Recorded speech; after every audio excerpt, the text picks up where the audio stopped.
ಇನ್ನು ಆಗಸ್ಟ್ 16 ತಾರೀಕು ಶಾಸಕ SR ವಿಶ್ವನಾಥ್ ಧರ್ಮಸ್ಥಳ ಚಲೋ ಹಮ್ಮಿಕೊಂಡಿದ್ದಾರೆ. ಸುಮಾರು 200ಕ್ಕೂ ಹೆಚ್ಚು ಕಾರುಗಳಲ್ಲಿ ಧರ್ಮಸ್ಥಳಕ್ಕೆ ಜಾಥಾವನ್ನು ಹಮ್ಮಿಕೊಂಡಿದ್ದಾರೆ.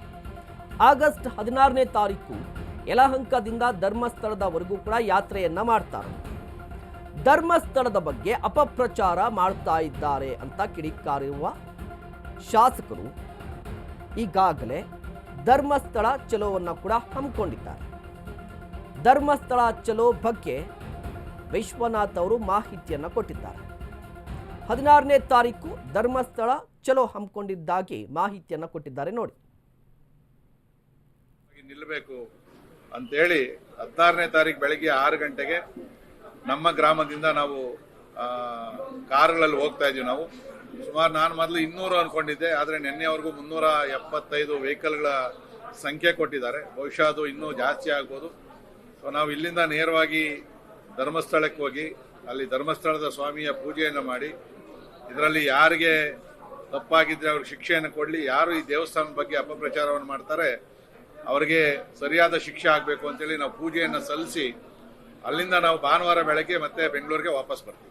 ಇವತ್ತೇನು ಧರ್ಮಸ್ಥಳದಲ್ಲಿ ಸುಮಾರು 13 ವರ್ಷಗಳಿಂದ ಸೌಜನ್ಯರವರ ಒಂದು ಅತ್ಯಾಚಾರ ಆಯಿತು, ಆ ವಿಚಾರ ಇನ್ನೂ ಕೂಡ ಜೀವಂತವಾಗಿ ಇಟ್ಟುಕೊಂಡು ಅದರ ನೆಪದಲ್ಲಿ ಕೆಲವರು ಧರ್ಮಸ್ಥಳಕ್ಕೆ ಅಪಪ್ರಚಾರವನ್ನು ಮಾಡೋ ರೀತಿಯಲ್ಲಿ, ಧರ್ಮಸ್ಥಳದ ಮಂಜುನಾಥ ಸ್ವಾಮಿಯನ್ನೇ ಪ್ರಶ್ನೆ ಮಾಡೋ ರೀತಿಯಲ್ಲಿ, ಹಿಂದೂಗಳ ಭಾವನೆಗಳಿಗೆ ವಿರುದ್ಧವಾಗಿ ಧಕ್ಕೆ ತರೋ ರೀತಿಯಲ್ಲಿ ಹೇಳಿಕೆಗಳನ್ನು ನಾವೆಲ್ಲ ನಾವು ನೋಡ್ತಾ ಇದ್ವಿ.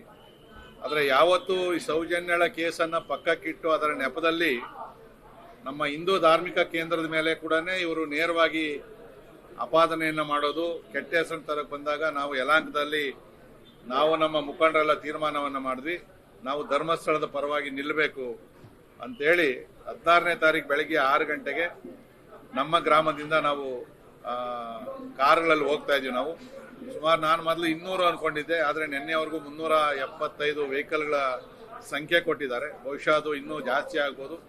ಸೊ ನಾವು ಇಲ್ಲಿಂದ ನೇರವಾಗಿ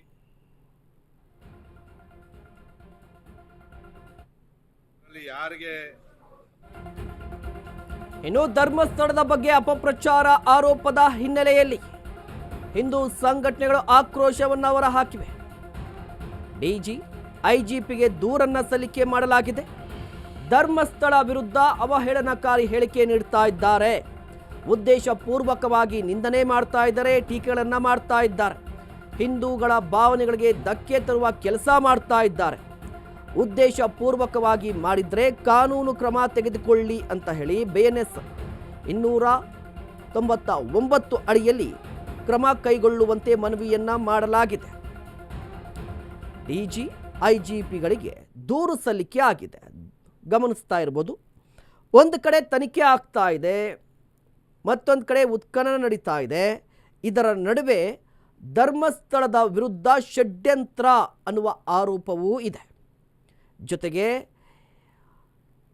ತನಿಖೆಯನ್ನು ಸ್ವಾಗತಿಸಿರುವಂಥ ಹಿಂದೂ ಪರ ಸಂಘಟನೆಗಳು ಧರ್ಮಸ್ಥಳದ ವಿರುದ್ಧ ಷಡ್ಯಂತ್ರವನ್ನು ರೂಪಿಸಲಾಗ್ತಾ ಇದೆ ಅನ್ನುವ ಆರೋಪವನ್ನು ಮಾಡ್ತಾ ನಮ್ಮ ಧಾರ್ಮಿಕ ಭಾವನೆಗಳಿಗೆ ಧಕ್ಕೆ ಆಗ್ತಾ ಇದೆ ಅಂತ ಆರೋಪಿಸಿ ದೂರು ಸಲ್ಲಿಕೆ ಮಾಡಿದ್ದಾರೆ. ಯಾರು ಒಂದಿಷ್ಟು ಯೂಟ್ಯೂಬ್ಗಳಲ್ಲಿ ಧರ್ಮಸ್ಥಳದ ಬಗ್ಗೆ ಅಪಪ್ರಚಾರವನ್ನು ಮಾಡ್ತಾ ಇದ್ದಾರೆ, ಅವಹೇಳನಕಾರಿ ಹೇಳಿಕೆಗಳನ್ನು ಕೊಡ್ತಾ ಇದ್ದಾರೆ, ಹೀಗಾಗಿ ಅವರ ವಿರುದ್ಧ ಕ್ರಮಕ್ಕೆ ಮುಂದಾಗಬೇಕು ಅಂತ ಹೇಳಿ ಹಿಂದೂ ಪರ ಸಂಘಟನೆಗಳು ಕೂಡ ಒತ್ತಾಯಿಸಿವೆ. ಜೊತೆಗೆ ದೂರು ಕೂಡ ಸಲ್ಲಿಕೆ ಆಗಿದೆ. ನೀವು ಕೂಡ ದೃಶ್ಯಾವಳಿಯಲ್ಲಿ ಗಮನಿಸ್ತಾ ಇರ್ಬೋದು. ಉದ್ದೇಶ ಪೂರ್ವಕವಾಗಿ ಮಾಡ್ತಾ ಇದ್ರೆ ಕಾನೂನು ಕ್ರಮ ಆಗಲೇಬೇಕು, ಅಪಪ್ರಚಾರ ಮಾಡಬಾರ್ದು. ಅಲ್ಲಿ ಒಂದು ಘಟನೆಯಾಗಿದೆ, ಒಬ್ಬ ವ್ಯಕ್ತಿ ಬಂದು ದೂರು ಕೊಟ್ಟಿದ್ದಾನೆ, ಅಷ್ಟು ಮಾತ್ರ ಇದ್ದರೆ ಸರಿ. ಬಟ್ ಒಂದು ಧಾರ್ಮಿಕ ಕ್ಷೇತ್ರದ ಬಗ್ಗೆ ಟೀಕೆ ಮಾಡಿದರೆ ಅದು 100% ತಪ್ಪಾಗುತ್ತೆ. ಹೀಗಾಗಿ ಕ್ರಮ ಕೈಗೊಳ್ಳಿ ಅಂತ ಮನವಿ ಮಾಡಿಕೊಂಡಿದ್ದಾರೆ.